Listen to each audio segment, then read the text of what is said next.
Ya, selamat siang teman-teman. Hari ini kita berjumpa lagi di channel @joki_bebek.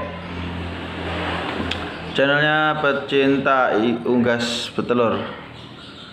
Nah, kali ini saya akan membahas pertanyaan tentang kenapa kok bebek banyak yang istilahnya ndoboli atau variumnya keluar.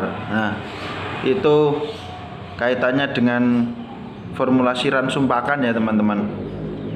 Sebenarnya pernah saya ulas, tapi ini lebih ke penyebabnya. Kenapa kok bebek bisa ovarium keluar atau ndoboli? Nah, jadi ovarium keluar itu kan karena bebek itu terlalu besar telurnya gitu ya, yang keluar dari indung telur itu terlalu besar telurnya. Jadi untuk dia ngotot mengeluarkan itu terlalu ngotot ya. Satu itu. Kedua, pelumas untuk mengeluarkan itu sudah sedikit berkurang atau banyak berkurang ya. Terus sama pemberian pakannya.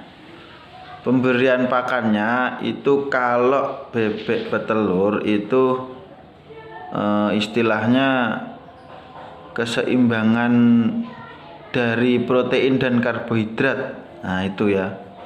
Jadi yang jadi telur itu adalah protein dan karbohidrat. Protein dan karbohidrat untuk bebek petelur kalau secara persentase ketika bebek menelur itu kan persentase crude protein atau protein kasarnya sekitar 17-18% itu kan ya. Terus karbohidratnya sekian. Nah, saya lupa kalau karbohidratnya.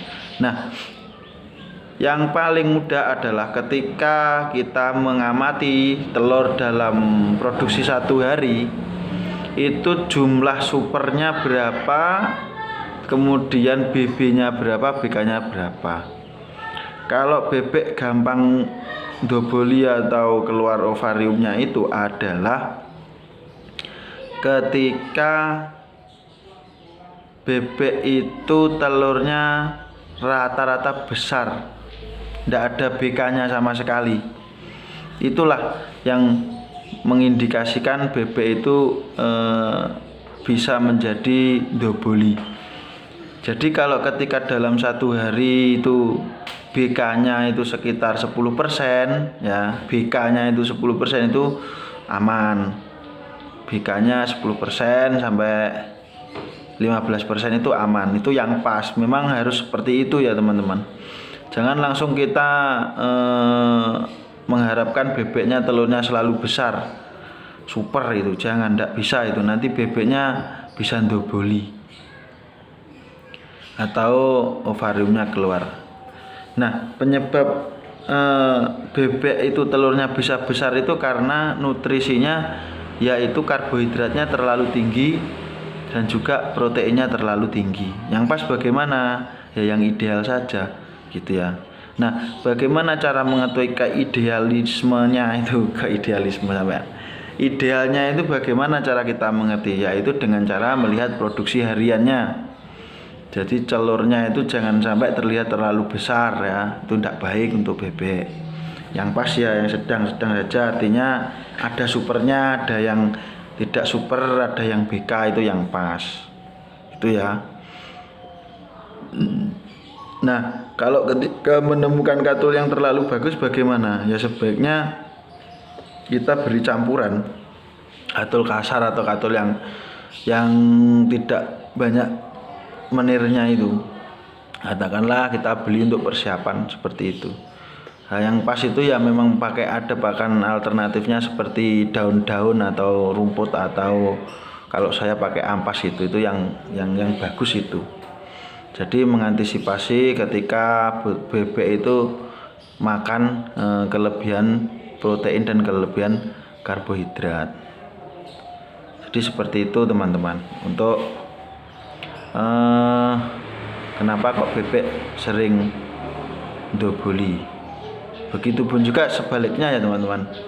Kalau bebek itu telurnya sulit sekali besar, misalkan udah produksi 3 bulan kok enggak besar-besar, berarti ya asupan nutrisinya harus ditambah.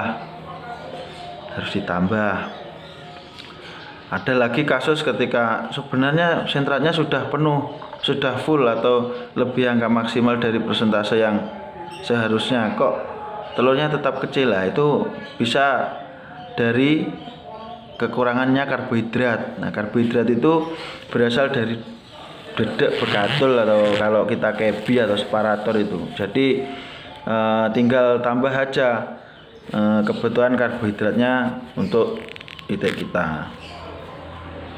Apakah pengaruh dalam jangka panjang?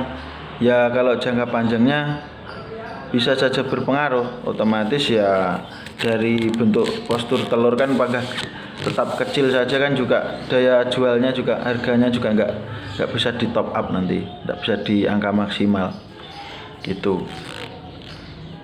Terus menyikapinya bagaimana? Kalau saya menyikapi bagaimana cara menyiapkan kebutuhan pakan itu, untuk pedagang pakan itu saya lebih dari 1 titik ya teman-teman. Banyak titik, terutama untuk katul itu banyak titik. Bukan kita tidak percaya dalam satu pedagang, tapi karena kita untuk menyikapi dilalah di sana pas kosong, di sana pas kosong seperti itu.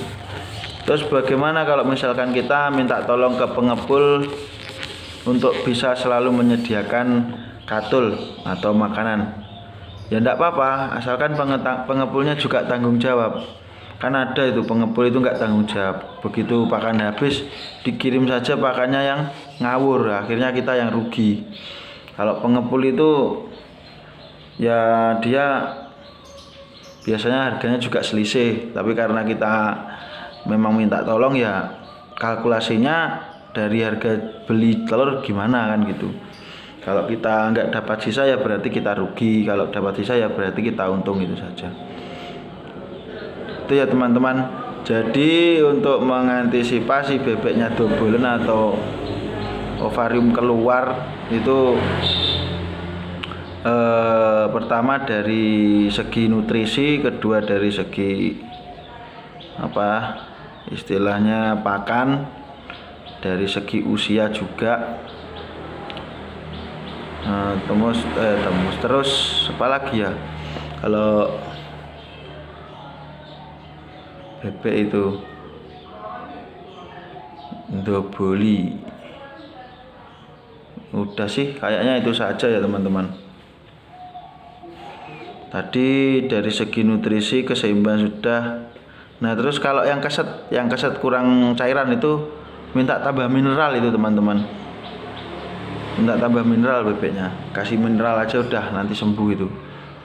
Mineral dikasih, protein diturunkan, karbohidrat diturunkan, itu kembali nanti. Nah terus apakah ketika bebek itu yang ovariumnya keluar bisa berproduksi lagi? Nah itu jawabannya bisa teman-teman, cuma ya memang agak lama, tidak langsung mau bertelur besok gitu, enggak, karena dia sakit dan adaptasi dengan kesakitannya itu ya kisaran 1 minggu sampai 2 minggu.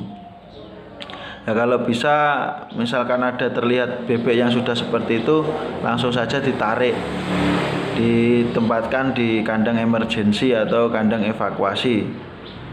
Jadi jangan sampai dia bergabung dengan teman-temannya yang lain atau dengan populasi itik yang lain, karena itu nanti rawan untuk dipatok, disosor-sosor gitu ya.